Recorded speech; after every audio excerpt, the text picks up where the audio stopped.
เจ้าเนาะเป็นจังใดเนาะสำหรับในก่อนนี้เห็นตัวจริงงามบ่โอ้ยเนาะเอาต่อเชียงดังๆอีกครั้งหนึ่งงามบ่เอาเนาะ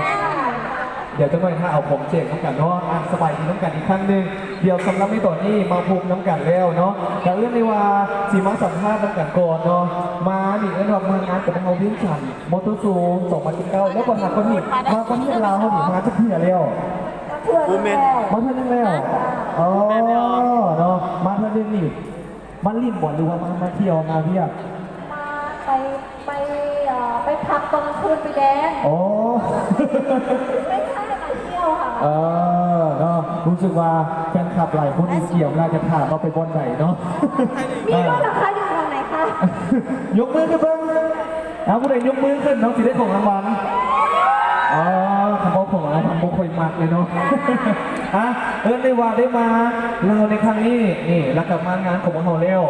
ว่าเธอนี่เป็นเธอที่2มีความประทับใจอย่างบอกเพิ่มเติมสำหรับครั้งนี้คือทุกครั้งที่มา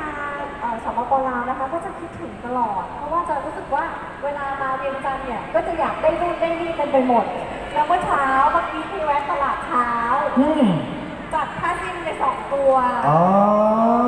สวยมากชอบมากค่ะ2 ตัวบอกเลยรู้สึกว่าทีมงานเขาเบ้าหนิเหมาเกือบบนตลาดเลยเงินไม่ถึงฝั่งไทยแล้วค่ะเรียบร้อยแล้วค่ะ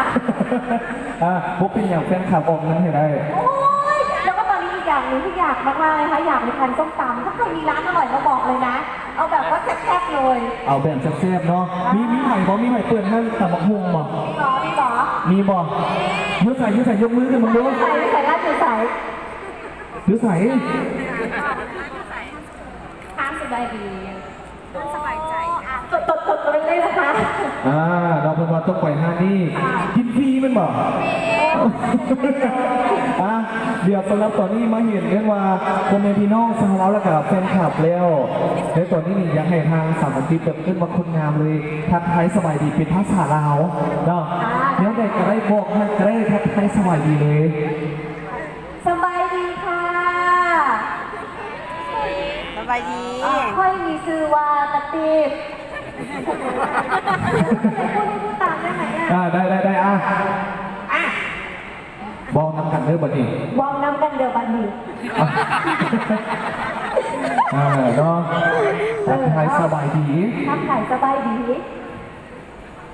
เมียนบอกเมียนดิเมียนต่อต่อต่อไปเลยเนาะจ้ะข่อยงามบอขอบคุณค่ะต่อชอบน้อยนะพิธีกรโลหลายก็รอหลายขอบใจอีกเนาะที่กันว่าต้องนิยมทำความจริงเนาะเดี๋ยววันนี้นี่ธันวาทักทายสวัสดีลบบอกฮักเป็นภาษาลาวบอกฮักเลยบอกฮักเนาะบอกคือบอกฮักบอกรักบอกเลิฟคนลาวบอกฮักจังไหนบอกฮักจังนี่หรอจังไหนเดี๋ยวทำก่อนธันวาถามตัวนี้ก่อนคุณเราเขานี่บอกฮักจะได้เอาไปหวานๆเลยบอกฮักจังไหนมีคนมีแฟนมาอยู่นี่มีแฟนไหมบอกฮักแฟนจังไหนบอกฮักแฟนมันบานค่อยฮักเจ้าหลายๆเด้อวันนี้นี่